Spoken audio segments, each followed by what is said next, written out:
En este vídeo os hablo de la plena y la baja Edad Media. Bueno, pues nos adentramos de lleno en este tema de la plena y la baja Edad Media y comenzamos con el territorio europeo, donde más o menos se centra este tema. Definición y cronología. La plena Edad Media comprende los siglos XI, XII y XIII y fue una época de prosperidad y cambio en Europa. El feudalismo, muy importante, se mantuvo, pero los reyes lucharon por recuperar su poder. Progresó la agricultura, renacieron las ciudades y surge un nuevo grupo social, y este hecho es bastante relevante, que es la burguesía, así como un nuevo estilo artístico que va a ser el gótico, y un ejemplo de ello os lo tengo aquí representado. Uno de los elementos más característicos del gótico pues va a ser prácticamente el uso de las vidrieras y la introducción de la luz y su reflejo a través de los cristales de colores, una especie como de luz de color, va a hacer que las iglesias cambien o las catedrales cambien totalmente su imagen. Acostumbrados a la iglesia oscura del románico, pasamos a una iglesia mucho más luminosa. Todo esto conseguido a través del uso de una serie de elementos constructivos que os enseñaré, pero sobre todo el dominio de esa técnica y de esos materiales. Continuamos con el marco territorial. A principios del siglo XI, Europa continuaba siendo un mosaico de estados y en este mapa prácticamente lo vamos a ir repasando todo. Mirad, en el centro, ¿vale? Más o menos en esta parte de aquí, encontramos el reino de Francia y el Sacro Imperio Romano Germánico. Francia y el Sacro Imperio Romano Germánico, situado en la actual Alemania. Eran las dos unidades políticas principales, por lo tanto van a ser las dos unidades políticas más importantes de la época, surgida en el siglo IX tras la división del Imperio Carolingio. Al norte encontramos los normandos. Así, en el siglo XI crearon reinos estables, por ejemplo, en el sur de Italia, en esta parte de aquí, Sicilia o Inglaterra. Cesaron sus ataques y dejaron de ser un peligro. Al sur, ¿a quiénes vamos a encontrar? Pues básicamente tanto a los reinos musulmanes, los reinos islámicos, los reinos de Taifa en ese momento en el sur de la península, y al norte los cristianos se disputaban el dominio de la península ibérica y de las tierras del Imperio bizantino. Al este encontramos los pueblos eslavos, entre los mares Báltico y el Negro, el mar Báltico y el mar Negro. Se organizaban sobre todo en principados, esto es algo totalmente nuevo, como por ejemplo van a ser el de Kiev, y mantenían intensos contactos culturales con Bizancio. ¿Por qué? Porque básicamente lo teníamos situado o estaban muy cerca de este poderoso imperio. Dentro de la organización política encontramos las curias y los parlamentos. El rey gobernaba con ayuda de la curia regia, que era una asamblea compuesta por nobles y eclesiásticos que lo asesoraban. Según los asuntos que se tratasen, esa curia regia podía ser curia regia ordinaria, asistían personas próximas al rey, como por ejemplo familiares y altos funcionarios de palacio, o la curia regia extraordinaria, formada por representantes atentos de la nobleza y del alto clero. Trataban asuntos más importantes, como por ejemplo declarar la guerra a algún otro reino, dar ayuda económica, jurar al heredero del trono, etc. A partir del siglo XII y sobre todo del XIII, los representantes de las ciudades fueron llamados a la curia regia extraordinaria, surgiendo así un nuevo elemento que es clave en la evolución política, que son los parlamentos, que por convocatoria del rey reunían a los representantes de los tres estamentos, los cuales estaban formados por la nobleza, el clero, que era un estamento privilegiado, y por otro lado, debajo de ellos, en tercera posición, estaba situado el pueblo, un estamento el cual no tenía privilegio ninguno. Pero cuidado, porque en este mismo momento encontramos que dentro del pueblo aparece o vamos a encontrar un estamento o un grupo muy diferenciado. ¿Para qué se unían? Para aprobar el cobro de impuestos o ayuda económica. Estos van a recibir diferentes nombres. Mirad, parlamentos era como se conocían en Inglaterra. Estados generales, muy conocidos por la Revolución Francesa en Francia. Dieta en el Sacro Imperio Romano Germánico y cortes en los reinos peninsulares cristianos. Gracias al apoyo de las ciudades, los reyes afianzan su poder frente a los señores feudales, disponiendo de recursos económicos a cambio de concederles ciertos derechos.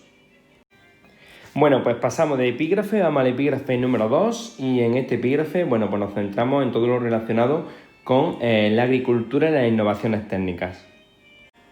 Bueno, pues hasta este mismo momento nosotros vamos a encontrar que los campesinos de la Edad Media habían practicado un tipo de agricultura en la cual la producción pues no era sustanciosa, básicamente le daba lo justo para la familia y demás, o sea, era una agricultura de escaso rendimiento. Esta agricultura pues se basaba siempre en el uso del arado romano, que era muy poco pesado y apenas profundizaba el suelo y también era arrastrado por bueyes usando el yugo. Bien, el yugo va a ser un elemento más o menos tenía este tamaño, ¿vale? Solía estar hecho de hierro y como podéis observar, bueno, pues aquí es donde iba la cabeza en este caso del buey y bueno, pues sí que es cierto que provocaba una herida bastante potentes en el animal y no tenía la fuerza adecuada para mover la tierra. En la práctica, bueno, pues utilizaba la rotación bienal, la cual permitía mantener la tierra dejando en barbecho, cuidado con este concepto que es totalmente importante, la mitad de la superficie, ¿vale? A continuación explicaré lo que es la rotación bienal. Entre los siglos XI y XIII, las actividades agrarias, bueno, pues experimentaron un fuerte crecimiento. Esto es clave, debido a la difusión de nuevas técnicas, como por ejemplo va a ser el arado con vertedera de hierro. Aquí ya cambiamos, ¿vale? Aquí vamos a tener este arado, el cual este elemento era el que se introducía en la tierra, creando los famosos surcos que nosotros podemos ver cuando muchas veces, bueno, pues visitamos el campo. Permitía remover y airear mejor la tierra. Era más pesado que el arado romano, de ahí que necesitara ruedas para arrastrarlo y se utilizaban caballos en lugar de bueyes. Otro elemento bastante importante va a ser la rotación trienal. Consistía en dividir el terreno en 3 partes u hojas y en cada una rotaban cada año cereales, avena o leguminosas y otra parte se dejaba en barbecho. Así solo quedaba sin cultivar un tercio de la tierra. Eso lo veremos en la siguiente diapositiva, pero ya os avanzo. Esto de aquí sería la rotación bienal. Divido la parcela en 2 partes y la rotación trienal la divido en 3 y siempre va a haber un elemento el cual se queda en barbecho. Bueno, pues estas innovaciones técnicas en la agricultura van a ser un salto abismal que va a revolucionar pues prácticamente toda la Edad Media. Una de las primeras revoluciones, pues como hemos dicho antes, la rotación trienal, que consistía en dividir el terreno en 3 partes u hojas. En cada una rotaban cada año cereales, avena o leguminosas y el barbecho. Así solo quedaba sin cultivar un tercio de la tierra, ¿vale? Y aquí lo tenemos representado. Mirad, esto es como se representaba antiguamente la rotación bienal. En una parcela se sembraban casi siempre cereales y la otra se dejaba el barbecho. Al año siguiente, donde habían estado los cereales, ese suelo estaba totalmente agotado, se dejaba un año para que recuperase nutrientes y demás, y al año siguiente, en la otra parcela que había estado vacía o en barbecho, se sembraba el cereal. ¿Qué pasó con esto? Pues nos vamos a encontrar con que si nosotros dividimos la parcela en 3 partes, pues aquí ya me permite algo más de juego. Por ejemplo, en la primera de ellas podemos sembrar trigo, en la segunda nos vamos a encontrar que aparece bien la avena o las leguminosas y en el tercero el barbecho. Al año siguiente, pues voy un poco variando. Me encuentro con que siempre donde había estado situado el trigo, pues por decirlo de alguna forma, era el terreno más dañado en nutrientes. Lo pasó a barbecho, donde habían estado las leguminosas. Bueno, pues aquí aún nos queda todavía extracto para sembrar el trigo. Y donde estaba el barbecho, pues pongo la avena o las leguminosas. Y así más o menos como iba rotando, lo cual también nos permitía, pues por decirlo de alguna forma, pues una combinación bastante variada, al igual que una serie de cultivos de otoño y otro de primavera. Otro de los elementos más característicos que nos va a suponer esto es que había más variedad de comida, por lo tanto, mayor tipo de nutrición, la gente estaba mejor alimentada y automáticamente esto supone un aumento de la población. Otros progresos agrarios van a ser el uso de la collera, que es una especie como de collar de cuero relleno de paja. Mirad, antes os he comentado que los bueyes tiraban del arado a través de una especie de yugo. Bueno, pues en este momento nos vamos a encontrar con que el propio caballo en sí, ¿vale?, va a llevar una especie como de cuello. Ese cuello, un momento, vale, ese cuello estaba esta parte de aquí rellena de paja, por lo tanto era más blandito, rodeaba el cuello del propio animal y a la hora de tirar del arado, pues le producía menos daño, por lo tanto el resultado era mucho mejor.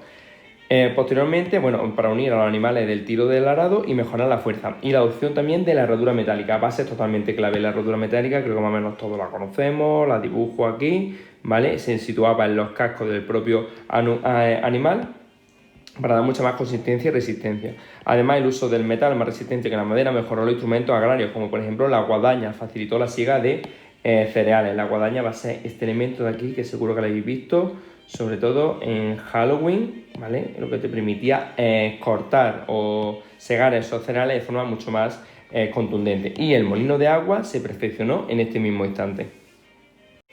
¿Cuáles fueron las consecuencias de estos progresos agrarios? Algunas ya os lo he dicho anteriormente. Las consecuencias del progreso agrario del progreso de las actividades agrarias fueron muy variadas. La primera de ellas, la producción agrícola, aumentó. ¿Qué supuso esto? Pues la mejora de la alimentación de la población. Y Europa experimentó, evidentemente, un fuerte crecimiento demográfico, pasando de 36 a 80 millones de personas entre los siglos XI y XIV. Y esto es un dato bastante interesante. Es obvio, si yo mejoro la alimentación, la gente está mucho más fuerte. Con una alimentación mejorada, tu cuerpo puede combatir a las enfermedades y a todo lo que le afecte de una forma más contundente. Evidentemente, en aquella época no podemos decir que había una higiene muy completa y las técnicas médicas aún no estaban experimentadas. Por lo tanto, la alimentación supuso un avance y sobre todo un gran crecimiento demográfico. La superficie cultivada pues se extiende, evidentemente si aumento la población tengo que darle de comer a más personas, tengo que extender la superficie cultivada, provocado por el incremento demográfico. Así se talaron los bosques, esto provocó la tala de bosques que muchas veces rodeaban las aldeas para establecer nuevos campos, desecaron las marismas, estas zonas que muchas veces pues, están pantanosas las desecan, y también las zonas pantanosas, como acabo de decir. Se ganan tierras al mar y también se colonizaron nuevos espacios sin cultivar en la Europa oriental. ¿Todo esto qué supuso? Pues que las ciudades se revitalizasen, su población creció con rapidez y se convirtieron en centro de intercambio comercial y actividades artesanales. Toda la producción, la cual no se podía vender desde el punto de vista agrícola, no se podía consumir desde el punto de vista agrícola, empezó a venderse. Y todo esto, ¿qué supuso? Pues sobre todo la reactivación del comercio y sobre todo las actividades artesanales debido a esta circulación de moneda. El comercio local se reactiva. Toda esta evolución de la agricultura, toda esta explosión demográfica y toda esta activación del comercio hacen que las ciudades sean la clave o el centro neurálgico de la sociedad del momento. El renacimiento urbano.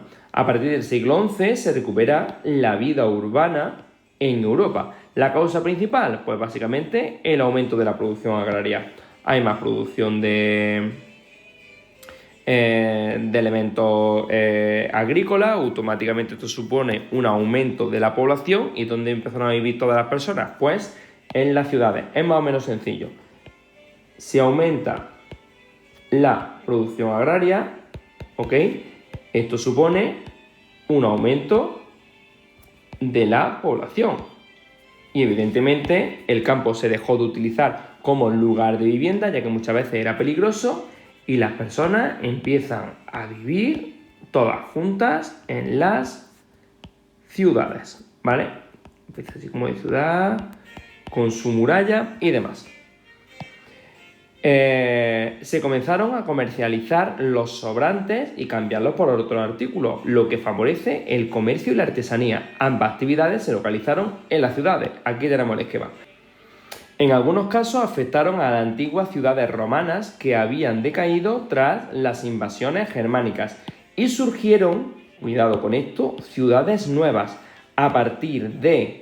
¿Qué elemento fue el que las creó? Mercados localizados junto a castillos, monasterios, cruces de caminos o bien incluso puertos. ¿Por qué? Mira, esto es muy sencillo, ¿vale? Yo me voy a encontrar con que en aquella época los elementos neurálgicos, ¿cuáles eran? Pues el principal de ellos, o uno de los más potentes, los castillos, ¿vale? Era un momento y era un lugar de espacio y donde iba un montonazo de personas. Lo siguiente que van a ser, obvio, los monasterios. En aquel momento, o sea, el estamento de la nobleza estaba aquí situado y el clero vivía en su propio monasterio. Cerca de los monasterios, en aquella época los monasterios tenían una cantidad poblacional de personas que vivían dentro bastante contundente, necesitaban cosas, o bien en el cruce de caminos, y de esto deberíamos de hablar, por ejemplo, con ciertas zonas de peregrinación como el Camino de Santiago. Bueno, pues en todas y cada una de estas zonas pues se van a ubicar mercados, y en esos mercados pues se vendían productos desde comida, alimentos artesanales, etc. Con el tiempo estos mercados fueron creciendo y las personas que vivían en estos mercados fueron construyendo sus barrios pues cerca de castillos, cerca de monasterios o bien en el cruce de caminos, los cuales iban a alguna ciudad o a algún espacio con cierta relevancia. Se crearon burgos, junto a los mercados se van a crear los burgos, ¿vale? Este tipo de barrios se denominan así, barrios de artesanos y comerciantes que acabaron rodeándose de una muralla y convirtiéndose en ciudades. Aquí los tenemos. Sus habitantes reciben un nombre que proviene de Burgos, burgueses, y constituyeron, atento, un nuevo grupo social, la burguesía. Esto es totalmente clave para entender la evolución histórica que veremos en las siguientes etapas. Bueno, pues el burgo o ciudad medieval se emplazaban en lugares de fácil defensa y siempre rodeadas por murallas. Algunos acogieron la sede de un obispado o de un condado y otros pues se convirtieron en importantes centros económicos. Esta más o menos va a ser la clave. Dentro de los espacios de edificios urbanos, los más destacados van a ser, el primero de ellos, el mercado, situado siempre en una plaza abierta, siempre solía estar ubicado en un lugar en el cual se pudiesen establecer puestos y que hubiese un espacio para que la gente pudiese deambular, comprar y ver toda la mercancía. La catedral, símbolo del poder religioso. En esta época no se nos puede olvidar que la vida religiosa y todo giraba en torno de la religión. El ayuntamiento también, símbolo siempre del poder, y ese símbolo de poder siempre estaba ubicado en una zona importante y también con una plaza delante. Y otro edificio como la casa de los gremios, las lonjas donde los comerciantes realizaban todo y cada uno de sus tratos, aquí por ejemplo, las universidades y también los hospitales. El resto de las ciudades, pues se van a organizar en torno a barrios que tenían pequeñas plazas e iglesias.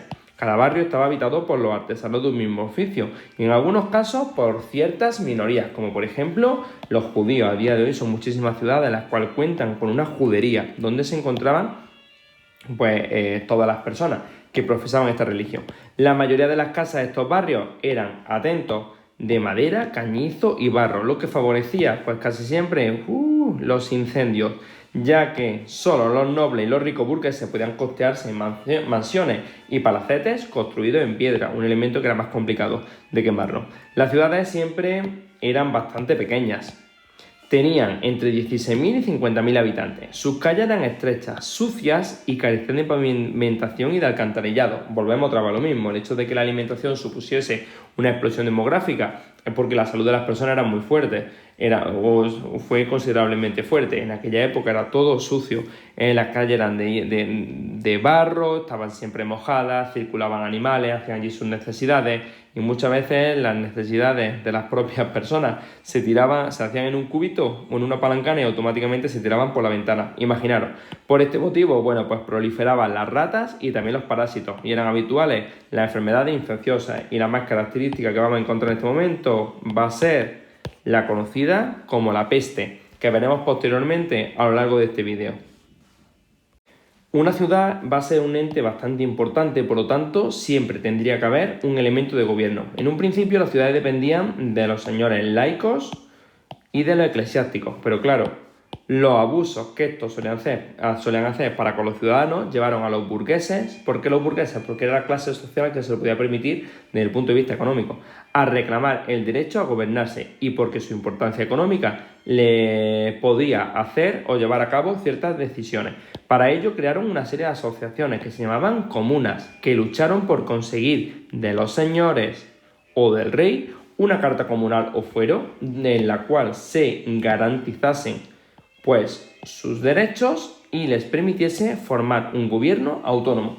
Una vez conseguida su libertad, el gobierno recayó evidentemente en un consejo comunal. Un consejo comunal va a ser un conjunto de personas. Evidentemente, si se formaban comunas, el Consejo de las Comunas, Consejo Comunal, elegido por los propios ciudadanos. Este se ocupaba de la recaudación de impuestos, del aprovisionamiento y también de la defensa de la ciudad.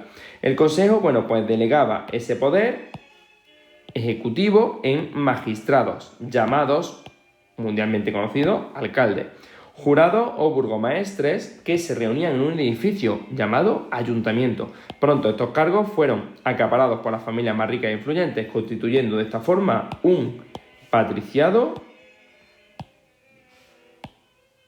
urbano. Resumiendo, nos encontramos con que las propias ciudades empezaron a tener, la relevancia, o sobre todo empezaron a coger la rienda a ciertas personas debido al abuso que se estaban haciendo anteriormente. A partir de aquí se crean las comunas, y a través de estas comunas pues hacen que los propios señores o el rey creen una carta comunal donde se garantizasen sus derechos. Estaban gobernadas a través de un consejo comunal en el cual siempre había una cabeza, y esa cabeza más importante era el que delegaba o llevaba a cabo el poder ejecutivo. Caían una serie de magistrados llamados alcaldes, bien jurados o también burgomaestres. Se reunían en el propio ayuntamiento y pronto estos alcaldes, jurados, burgomaestres empezaron, o por decirlo de alguna forma, acapararon estos puestos las familias más ricas e influyentes, creando así el patriciado urbano. Dentro de las propias ciudades también nos vamos a encontrar con que los artesanos y los gremios tienen un papel muy importante. Pues los artesanos de las ciudades trabajaban en pequeños talleres, situados casi siempre en una casa utilizada a la vez como vivienda y tienda de venta de los productos artesanales. Siempre la casa solía tener una parte donde estaba situado el taller y también otra parte donde solían vivir. Los del mismo oficio se instalaban en la misma calle, que recibía su nombre: zapateros, cuchilleros, panaderos, tejedores y plateros. Y a día de hoy en muchísimas de nuestras ciudades nos vamos a encontrar con que hay una calle con algún nombre que hace referencia a algún oficio. Pues puede ser que antiguamente en la Edad Media se situasen ahí todas las personas que se encargaban, o todo el gremio, del nombre actual de la calle. Zapateros, todas las personas encargadas o que trabajaban o vivían de hacer zapatos. Se organizaban en gremios, ¿vale? Cuidado con esta palabra que va a aparecer un montón a partir de ahora, que era una asociación de artesanos del mismo oficio. Los objetivos del gremio, ¿cuáles van a ser? Cuidado, porque hay que memorizarlo. Eran dos: controlar la producción para evitar la competencia, por lo tanto, controlaba la producción para evitar la competencia, regulaban el horario, las fiestas, los precios de los productos, de forma que no saliese más caro comprarlo al que tenías al lado como al que estaba 2 metros más para adelante, y la calidad de los mismos. Y también lo que se llevaba a cabo, que era proteger a sus propios miembros. ¿A través de qué? Del pago de cuotas, para ayudar a los enfermos y a las viudas, o incluso a los huérfanos de sus asociados. En cada gremio existían 3 categorías: maestro, oficial y aprendiz. Lo vamos a ver ahora. El maestro era el dueño del taller y dominaba el oficio. Para alcanzar la categoría de maestro debía de pasar un examen en el cual elaboraba una obra maestra. Esta obra posteriormente era revisada y, si era aceptable, le daban esta titulación. Un oficial, que recibía un sueldo por su trabajo, y un aprendiz, el cual no cobraba y mientras aprendía el oficio vivía y comía en casa del maestro. No cobraba, pero el propio maestro le daba tanto comida como alojamiento hasta que aprendiese el propio oficio. El auge del comercio. A partir del siglo XI, el comercio se reactiva por todos los elementos que hemos visto anteriormente. A este hecho colaboraron el incremento de la producción agraria y artesanal, el aumento del dinero disponible, voy subrayando, el incremento de la producción agraria y artesanal, también el aumento del dinero disponible, gracias al descubrimiento de la mina de plata, y también un elemento clave: la mayor seguridad de los caminos. Cuidado, que en este momento se desplazaban por caminos, y la verdad que en esta época los caminos iban a estar bastante vigilados, por lo tanto tú podías ir a tu destino sin tener que sufrir ningún robo por el camino. Los principales centros del comercio van a ser, como ya hemos dicho, las ciudades. El comercio local se realizaba en las viviendas talleres de los artesanos. Entonces, ese comercio local siempre en viviendas talleres de los artesanos. Y también en los mercados semanales. A día de hoy en muchísimas ciudades y pueblos se siguen manteniendo estos mercados semanales, donde acudían los campesinos de la comarca a vender sus excedentes agrarios y comprar productos artesanales. El comercio, en cambio, a larga distancia se llevaba a cabo en las ferias. Estas eran reuniones de comerciantes celebradas una vez al año. Por ejemplo, este tipo de ferias se han mantenido hasta prácticamente en los años 60 y 70 en algunas ciudades, y en ellas se vendían artículos procedentes de lugares lejanos. Y es más, este tipo de ferias a día de hoy han evolucionado a las que solemos conocer, pero antiguamente era un momento de intercambio de productos, comercio, ganado, etcétera, etcétera. Pues continuamos con la sociedad y la vida cotidiana. Todos estos cambios, como estoy viendo, agricultura, que posteriormente se extiende al comercio y también a la morfología de la ciudad en su aumento, hace que también cambie la típica pirámide que hemos estado haciendo a lo largo de estos temas. Los burgueses o habitantes de las ciudades constituyeron un nuevo grupo social que basaba su posición en actividades distintas de la propiedad y el trabajo de la tierra. En la sociedad feudal se incluyeron en el estamento de los trabajadores o tercer estado. Por lo tanto, nos vamos a encontrar que esta nueva clase social aparece dentro del estamento de los trabajadores o en el tercer estado. No se nos puede olvidar que cuando nosotros veíamos la pirámide de la sociedad, vemos que había dos estamentos que estaban totalmente o que eran privilegiados, que era tanto la nobleza como el clero. Cuidado, no pongo en la pirámide lo que es o al propio rey ni tampoco al papa, porque entiendo que ellos estaban por encima de esto, ¿vale? Entonces, estos dos estamentos, que va a ser tanto la nobleza como el clero, vuelvo a lo mismo, eran estamentos privilegiados, ¿vale? Como tal, no pagaban impuestos, no trabajaban, y posteriormente tenemos otra parte de aquí que eran los no privilegiados, ¿vale? Y esos no privilegiados es desde donde encontramos esta nueva clase social. El patriciado urbano era un grupo minoritario. Estaba integrado pues, por ricos comerciantes, por banqueros, que aparecen en este momento, y los dirigentes de los principales gremios, que acapararon el gobierno de la ciudad. Lo hemos visto anteriormente. El común incluye al resto de la población urbana. Estaba constituido por los maestros de los gremios y los pequeños comerciantes, que constituyeron un grupo intermedio. La masa urbana, integrada por los oficiales y los aprendices de los gremios, y los criados y los pobres marginados sin trabajo, que vivían de la mendicidad. En algunas ciudades existían también minorías, por ejemplo, de judíos que vivían en barrios aparte denominados juderías o aljamas. Minorías como por ejemplo van a ser los judíos que vivían en juderías o aljamas. Los judíos se dedicaban al préstamo, al comercio, a la artesanía especializada y a la medicina. Y aquí lo tenemos representado. Por un lado encontramos la nobleza y el clero dentro de los sectores privilegiados, ¿vale? Y dentro del tercer estado no privilegiado encontramos al patriciado urbano, que hemos dicho que era un grupo minoritario de ricos comerciantes, banqueros y dirigentes de los principales gremios. Y la otra parte, el común, constituido por los maestros de los gremios, pequeños comerciantes, masa urbana, oficiales, aprendices, criados, pobres, campesinos, etcétera, etcétera. Todo esto lo vamos a encontrar en esta parte. A todo esto no se nos puede olvidar que estos dos sectores, todos los sectores de la sociedad o los diferentes estamentos se accedía por nacimiento. O sea, si tú nacías en una familia noble, ibas a ser noble toda tu vida. Aunque no tuviese dinero, aunque el patriciado urbano fuese más rico que tú, pero tú eras noble.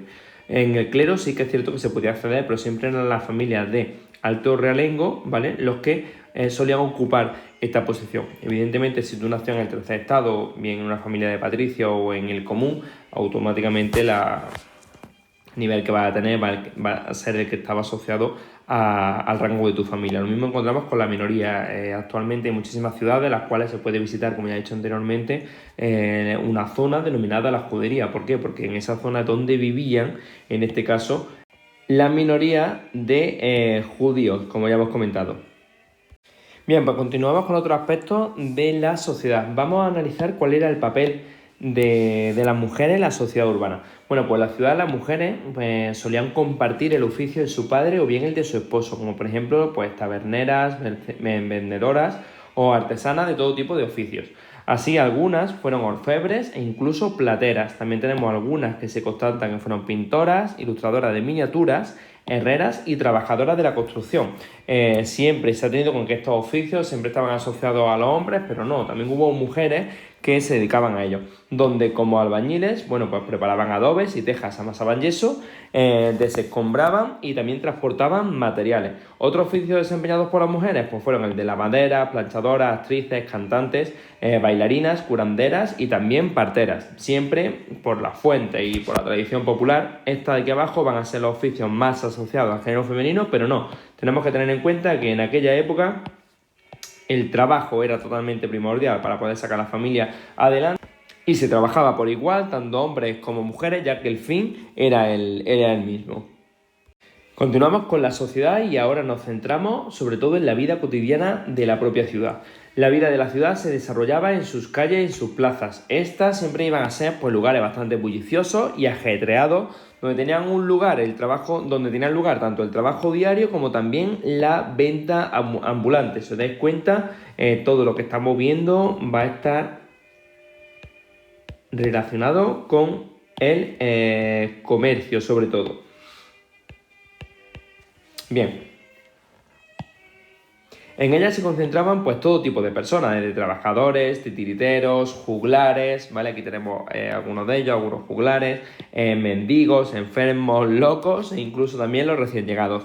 Estos eran en algunos casos, bueno, pues siervos huidos de los propios señoríos, que tras permanecer en la ciudad un año y un día, pues se convertían en ciudadanos libres y perdían su antigua relación con el señor feudal. Esto es importante que lo remarquemos, ¿vale? Muchos de ellos eran siervos huidos de los propios señoríos y que tras permanecer en la ciudad un año y un día se convertían en ciudadanos libres y perdían relación con el señor feudal que tuviesen anteriormente. Los días de fiesta, pues eran prácticamente los únicos días que se cuidaba un poco la ciudad o se limpiaba. Las calles se cubrían con paja y junco y se colgaban tapices y paños en las ventanas pues, para poder decorarlo todo. Como diversión, los hombres acudían a las tabernas donde conversaban, jugaban a los naipes y a los dados, comían y bebían. Y todos los habitantes pues, lucían sus mejores vestimentas, siempre en función de la clase social a la que se perteneciese. Participaban en procesiones, en juegos y también en bailes, siempre organizados por los gremios. Y en esta ilustración, bueno, pues podemos ver un poquito todo esto que hemos estado comentando en estas últimas líneas. Cambiamos de tercio totalmente y nos vamos a la renovación cultural y religiosa. Dentro de la cultura urbana, dos elementos principales van a ser las escuelas y las universidades. El renacimiento de la cultura se concentró en esta época en las ciudades. Volvemos otra vez a ver las ciudades como elemento neurálgico, donde se crearon escuelas y universidades. No se nos puede olvidar que en los periodos anteriores los centros de la cultura urbana iban a ser los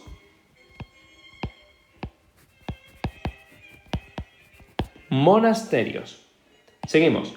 Las escuelas urbanas eran de dos tipos. Las catedralicias, que estaban controladas por la iglesia, lo voy apuntando por aquí, y centradas en los estudios religiosos. Y por otro lado nos vamos a encontrar que estaban las municipales, las públicas, y sus estudios fueron mucho más variados: lectura, escritura, contabilidad, derecho y medicina. Por otro lado tenemos las universidades, que surgieron a mediados del siglo XII, impulsadas por los obispos y los reyes. Los estudios se dividían en 4 especialidades o facultades: artes liberales, medicina, derecho y la teología.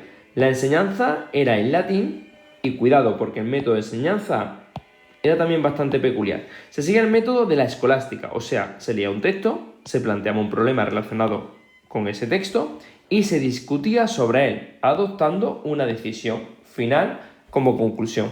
Las más famosas, París, Oxford y Bolonia. Dentro de la renovación cultural y religiosa, bueno, por un apartado muy potente va a ser la religiosidad y también los enemigos de la fe. En la plena Edad Media, la Europa cristiana defendió su fe frente a los musulmanes a través de ¿qué? De las cruzadas, un elemento totalmente conocido por todos. Y frente también a la herejía por medio del Tribunal de la Inquisición y las órdenes mendicantes. Las cruzadas ¿qué eran? Bueno, pues básicamente van a ser expediciones militares organizadas para expulsar a los musulmanes de los santos lugares, todos aquellos relacionados con la vida de Cristo.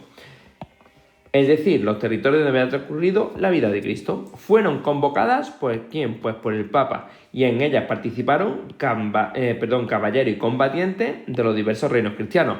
La primera fue convocada por el Papa Urbano II con ocasión del Concilio de Clermont, celebrado en el año 1095. En conjunto, entre los siglos XI y XIII, fueron 8 las cruzadas que se llevaron a cabo en defensa de resultados dispares. Muchísimas veces en estas cruzadas, bueno, pues también se servían un poquito para recopilar, según nos dice la fuente, una gran cantidad de elementos relacionados con la vida de Cristo, o lo que son las santas reliquias que a día de hoy podemos ver y contemplar en muchísimas iglesias y catedrales.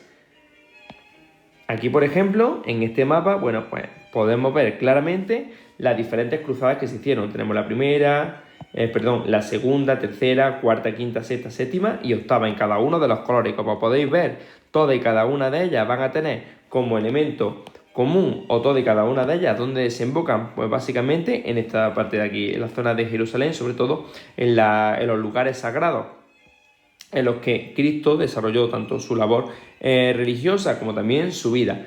La mayoría de ellas, bueno, pues vamos a tener con que partían a través de diferentes ciudades y todas ellas iban teniendo como parada los centros, bueno, pues más punteros en aquel momento, sobre todo en los que había mucha más vida, o sobre todo los más neurálgicos del siglo XI, que es donde más o menos nos encontramos, siglo XI o prácticamente hasta el siglo XIII, que es la última cruzada. La defensa del territorio conquistado en Tierra Santa y la protección de los peregrinos que acudían a visitarlo se encomendaron a las órdenes militares. Casi siempre eran milicias de carácter religioso y militar, cuyos miembros estaban sujetos a los votos de obediencia, pobreza, castidad. Entre ellas destacaron, pues por ejemplo, la Orden del Temple, que ahora la tengo aquí representada, con estos dos muñecos de Playmobil, los cuales, bueno, pues sí que es verdad que guardan bastante relación con los uniformes, entre comillas, del momento. La Orden de los Hospitalarios o también la Orden del Santo Sepulcro.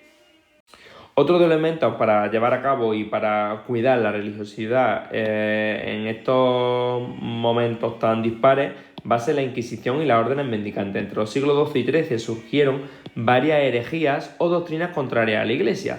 Algunas originaron movimientos religiosos muy importantes, como por ejemplo el de los valdenses o de los albigenses o cátaros, que se extendieron sobre todo por Francia.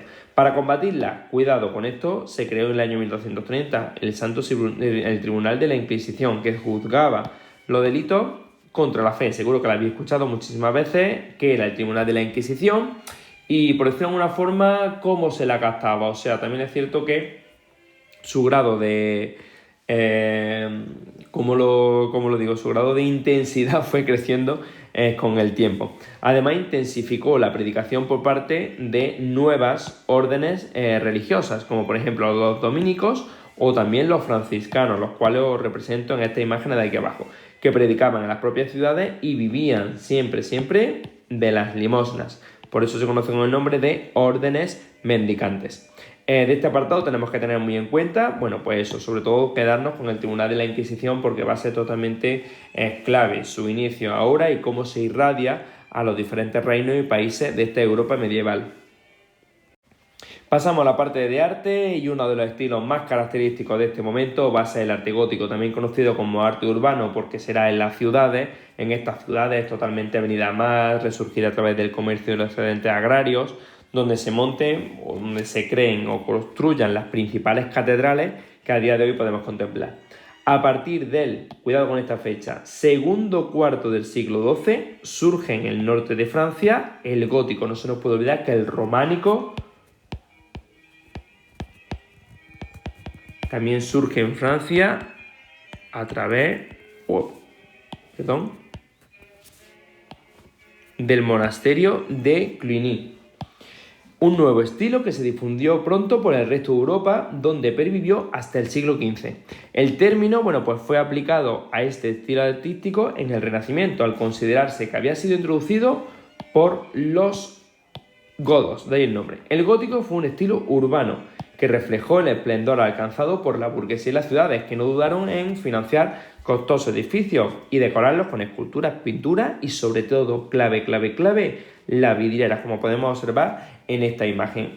Uno de los elementos más característicos de este instante, ¿cuál va a ser? Pues estos grandísimos ventanales, siempre con arcos apuntados, estas bóvedas de arista y el arco de ojiva o arco apuntado que veremos ahora. Este tipo de bóvedas valen mucho más evolucionadas, con forma estrellada, de tercelete. Bueno, pues esta va a aparecer en este mismo instante como evolución de estas primeras, y un elemento clave son las gárgolas, esa especie como de elementos que decoraban las fachadas y servían, bueno, para evacuar el agua de los tejados, y se dice que también tenían alguna función simbólica.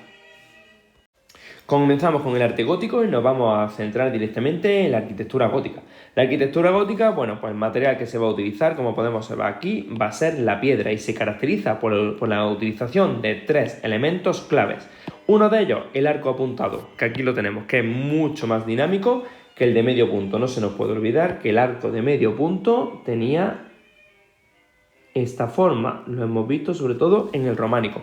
¿Qué es lo que hacen con el arco de medio punto? Lo estiran hacia arriba, pin, y lo que hace es desarrollar un elemento superior que termina en punta.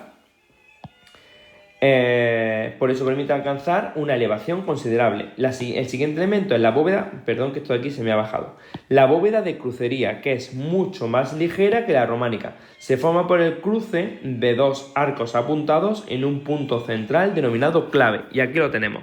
Tenemos un arco apuntado que va hacia aquí, lo voy a poner por ejemplo en azul, aquí habría un arco apuntado que descansa aquí, lo vemos, ¿vale? Esto sería como, terminaría en piquito. Y encontramos otro arco apuntado que tira hacia aquí, y donde se juntan es donde va a crear esa bóveda de arista, y aquí lo tenemos, ¿vale? Aquí iría un arco apuntado que descansa en un lateral y en otro, o sea, como que se cruzan, y aquí tenemos otro arco apuntado, aquí lo podemos observar claramente, ¿vale? Y se crea esta bóveda de crucería. En el punto central donde está, pues el elemento llamado clave. Estos arcos descargan su peso en 4 puntos que coinciden con los ángulos de la bóveda. Aquí podemos observar en esta iglesia a la cual desapareció su techo estos arcos apuntados, aquí representados. Cuidado, un elemento clave, los arbotantes. ¿Qué van a hacer? Conduce hasta los pilares exteriores los empujes laterales de las bóvedas. De este modo los muros pierden su papel sustentante y en ellos pueden abrirse grandes ventanales cerrados por vidrieras. Estas dotan al edificio gótico de una gran luminosidad y colorido. Mirad, al interior, la fotografía que os he enseñado anteriormente, vamos a ver que la iglesia por dentro eran súper livianas, pero al exterior tenían esta serie de elementos. En el piso inferior tenemos situado una arquería con el arco evidentemente apuntado. En la parte exterior tenemos los propios contrafuertes y estos elementos son los arbotantes. Es una especie como de sujeción. Es como, yo siempre suelo poner el ejemplo en clase de cuando nosotros tenemos que aguantar la escalera o a una persona que se ha subido a una escalera. Siempre tendemos a aguantar con nuestros brazos, a sujetar con nuestros brazos la escalera para que no se nos venga encima. Bueno, pues imaginaros que nuestros brazos es como si fuesen los arbotantes. Este sería nuestro cuerpo, ¿ok? Si queréis os lo puedo hacer así. Este de aquí sería nuestro cuerpo y estos son nuestros brazos, los cuales estarían sujetando a la persona que se ha subido a la escalera, ¿vale? Bueno, pues la función que hacen nuestros brazos, eso van a ser los arbotantes, y lo único que hace que es sujetar todo este piso de aquí, y aquí es donde nos permite instalar las vidrieras. Aquí tenéis otro ejemplo de arbotantes. Estos son esa especie como de pilares o contrafuertes que vemos al exterior, y la decoración de los mismos, pues aparece aquí unos elementos elevados que son los pináculos, ¿vale? Señalo, esto de aquí es un arbotante, un arbotante, un arbotante, y aquí prácticamente tenemos otro. Estos son los contrafuertes situados al exterior, y este de aquí sería el muro donde en esta parte instalamos las vidrieras. El edificio más característico del mundo gótico, ¿cuál va a ser? Pues obvio, la catedral, que se convirtió en el símbolo del poder de las ciudades. La catedral gótica suele tener planta de cruz latina, aquí lo podemos observar, ¿vale? Aquí tenemos la planta de cruz latina, con 3 o 5 naves. Contamos una nave, 2 naves, 3 naves, la cual la central es más ancha que la de los laterales. Transepto, aquí está el transepto o crucero, son sinónimos, Y cabecera, toda esta parte aquí sería la cabecera con la girola. Función de la girola, entro por un lateral, doy la vuelta a la iglesia y salgo. Esta en concreto tiene doble girola. Vemos 1 y 2. Y numerosas capillas, ¿vale? Capillas o absidiolos. En el interior consta en general de 3 pisos, arquerías, triforio o una galería calada y ventanas provistas de vidriera. Aquí lo tenemos. Mirad, aquí tenemos la primera parte, una serie de pilares con arcos apuntados. El elemento clave para diferenciar el gótico son los arcos apuntados. Románico, medio punto. Gótico, apuntado. En la parte superior tenemos una galería calada o triforio que antiguamente se denominaba en las catedrales románicas la tribuna, y esta parte de aquí que son las vidrieras, lo que nos permite dar más luminosidad al interior y sobre todo que la iglesia se llene de luz y sobre todo de esa sensación como de celestialidad que nos dan los cristales de colores. Al exterior, bueno, pues siempre va a poseer una fachada enmarcada por 2 torres, ¿vale? Aquí tenemos lo que es la fachada, su arco apuntado, una torre, otra torre y muy importante, un rosetón o ventana circular. Esto de aquí es el rosetón, ¿ok? Es una especie como de ventana que daba luz, estaría aquí situado el rosetón, ¿vale? Una torre, otra torre y en este primer piso el rosetón que daba luz a la nave central. Los ejemplos de las catedrales más destacadas son en Francia, pues la iglesia o la catedral de Notre Dame de París, que está de aquí, Chartres, Reims o la catedral de Laon. En el Reino Unido, Salisbury y en Alemania, Colonia. Dentro de esto también nos vamos a encontrar que aparecen muchos edificios civiles, como por ejemplo los ayuntamientos, lonjas comerciales, palacios nobiliarios y burgueses. Aquí recopilamos un poquito lo que hemos visto anteriormente. Estos arcos apuntados y estos elementos son los arbotantes. Estos elementos, ¿vale?, estarían situados aquí por fuera, ¿ok? Estos elementos lo que harían sería sujetar aquí, aquí, aquí, para que esta bóveda no se desplace o no se caiga, ¿vale?, o no se abra, ¿ok? Esto lo que están haciendo es sujetar la altura de esta grandísima nave central. Cambiamos de tercio, seguimos en el gótico, pero ahora nos centramos en la escultura, pintura y también en la vidriera. La escultura y la pintura del gótico van a suponer un cambio, una evolución con respecto al románico. En comparación con el románico, pues mostraron el qué, pues cierto interés por la belleza, también por el movimiento y la expresión de los sentimientos.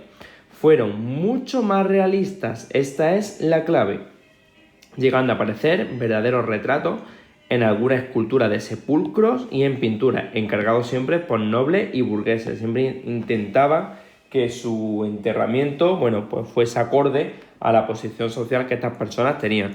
Aquí podemos ver algunos de los elementos comentados hasta este momento. Son figuras pues mucho más realistas. Aquí podemos ver este típico ángel sonriente que parece estar hablando, una especie como de guiño, con la figura que está situada al lado. Aparte de él nos vamos a encontrar, bueno, pues otros personajes y sobre todo destaca el nivel de minuciosidad que van a tener los diferentes paños y también, bueno, volvemos otra vez al ángel de Reims, la disposición y el movimiento de esta figura. Los temas continuaron siendo religiosos, pero predominan los del Nuevo Testamento y de la vida de los santos y de la Virgen. Dentro de la escultura monumental, bueno, pues esta misma se situaba sobre todo en las fachadas, en las portadas y capiteles de las catedrales. Aquí tenemos un ejemplo de algunas de las jambas de la catedral de Reims, pero ahora las figuras se independizan del marco. ¿Qué quiere decir eso? Pues como podemos observar, esta figura está hecha de hacia adelante. En las otras figuras que hemos visto de iglesia, la figura está totalmente pegada a la columna. Es más, la figura parece parte de la columna. Ahora no, parecen figuras que están dispuestas encima de estos pedestales y sujetadas por elementos mínimos a la propia pared. La escultura exenta, que la tenemos aquí debajo, bueno, pues ganó o adquiere gran realismo y naturalidad. El Cristo crucificado aparece ya con corona de espinas, vestidura corta y clavado en la cruz por 3 clavos, como la iconografía más o menos que solemos ver actual. 1, 2 y los 2 pies juntos y el clavo encima. En cambio, bueno, intentando transmitir algo de sufrimiento. El cuerpo ya se desploma, el paño se acorta, los 3 clavos, las piernas evidentemente hay que cruzarlas y también las heridas que empiezan a emanar sangre. La Virgen pasa a representarse como Madre de Dios. Sujeta al niño en un brazo y muestra pues una actitud bastante maternal. Ya no es la Virgen como trono de Cristo como hemos visto en el románico. Busca siempre inspirar algo de ternura. Ambos se comunican, se miran y se sonríen. Hay una cierta naturalidad, un cierto sentimiento. También surge un tema mariano nuevo que es la piedad. Esa representación en la cual la Virgen pues recoge el cuerpo de Cristo casi caído y desplomado. La más característica de todas, pues la piedad de Miguel Ángel, por decirlo de alguna forma, es una representación donde aparece aquí la Virgen, aquí en cambio va a aparecer Cristo, medio decaído, la Virgen lo está recogiendo, más o menos se desploma como si fuese aquí el paño, ¿vale? Lo he hecho así rápidamente, pero para que tengáis una idea de cómo sería, ¿vale? Aparece así representada junto con Cristo desplomado encima de ella. Continuamos y pasamos a la pintura. La pintura abandonó los muros de la iglesia, ocupado en este caso ya por las vidrieras, y se realizó en tablas de madera. Estas podían formar grandes conjuntos situados detrás del altar que a partir de ahora serán denominados retablos. Aquí tenemos uno de ellos. Los colores de la pintura sobre tablas pues van a ser muy brillantes, con frecuente uso del oro para dar luminosidad. El oro también va a ser bastante característico en el gótico. Y existe un mayor interés por representar el volumen de las figuras. Como hemos visto en la escultura y aquí podemos verlo en la pintura, se empiezan a desarrollar una gran cantidad de pliegues en los paños o en las vestiduras. Aquí también vemos un reflejo del oro en las coronas o en los nimbos de los personajes. Y la profundidad también del espacio, ¿vale? Aquí ya vemos como el propio Giotto, que es el autor de esta obra, juega con la perspectiva. Aparece aquí un primer plano con los personajes, un segundo plano con esta montaña, un tercer plano y luego ya el fondo. Además, también se ilustraron muchísimos libros con miniaturas. También las miniaturas van a ser muy características de este momento. Todo lo que hemos visto aquí, bueno, pues en este retablo aparece representado. El uso del propio oro, la vestidura, es muy marcado la posición y la creación de espacios, la introducción de arquitectura también para enmarcar ese espacio, etcétera, etcétera. Cerramos la parte del arte gótico con la vidriera, el elemento más característico y sobre todo el elemento por excelencia del gótico. Aquí tenemos un rosetón en el cual pues aparecen representadas diferentes escenas y todo ello creado por una serie de vidrios de colores, con escudos, y toda esta luz, pues claro, emanaba dentro de la propia iglesia, se reflejaba en el suelo, o sea, era un espectáculo y una gozada que siempre pues al creyente o a la persona que entraba en la propia iglesia pues le sobrecogía, era la función que tenía. Las vidrieras cumplían una triple función. Por un lado, protegían del frío. Evidentemente lo que hacían era cerrar esos grandísimos muros.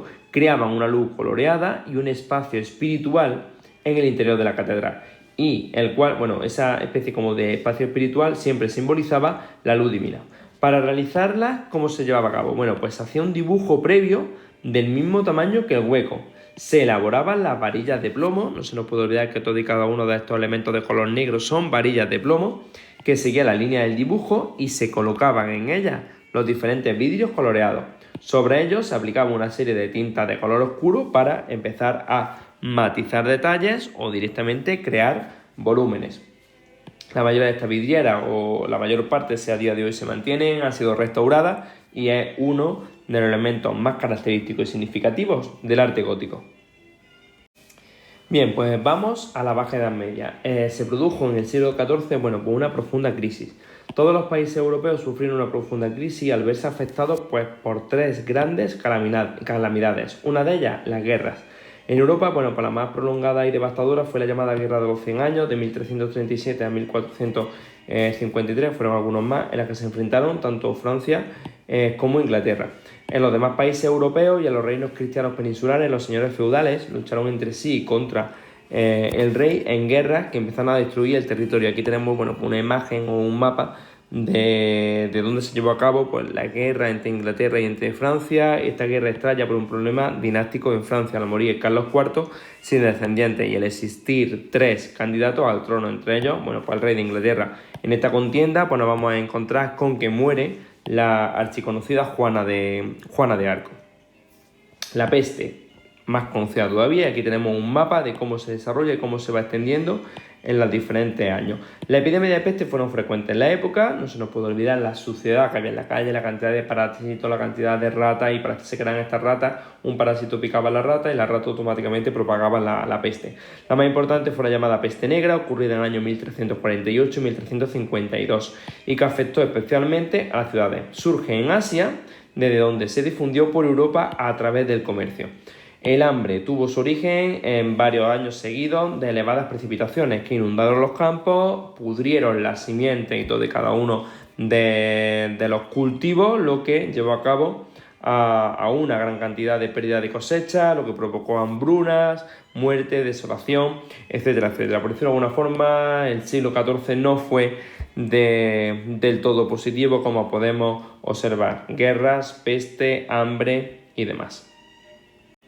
Bueno, pues ¿cuáles fueron esas consecuencias de la crisis? Pues básicamente retroceder a todo lo conseguido. La población europea desciende de 80 a 45 millones de personas entre el año 1300 y 1400.